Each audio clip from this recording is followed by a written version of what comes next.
Ndio kuongea na Isarito kamuuliza kwamba anafikiria kwa nini mara kibao au mara nyingi nyinyi watu wawili ni ngumu sana kuwaambia washabiki zenu kwamba nyinyi hamko kwenye mahusiano.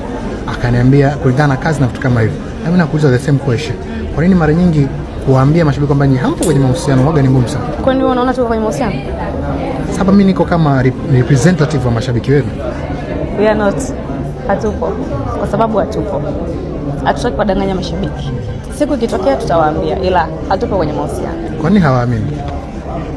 Maybe chemistry yetu ni kubwa, maybe tunakuwa close muda mwingi, maybe kazi nyingi tunakuwa pamoja, so wanahisi labda watu wakiwa wanafanya kazi nyingi kwa pamoja wana mahusiano.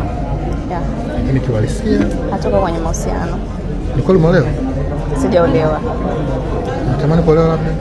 Baraka Mwenyezi Mungu akijalia inshallah. Yeah. Shemeji si yupo? Yupo. Shemeji yupo. Au hayupo lakini sio kivile?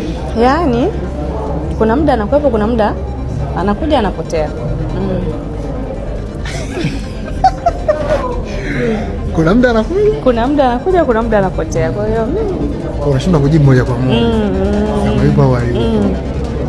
Ni kwa sababu ya kazi kwamba ni celebrity ni nini, au yeye tu mwenyewe hajakaa kwenye ramani? Hajaamua tu kustay sehemu moja nafikiri. Yes.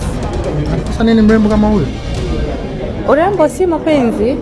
Maybe kuna kitu kinamkwamisha, labda hayuko tayari. Kuwa mrembo sio shida. Sio mrembo kuna kufanya kumweke mwanaume akastay.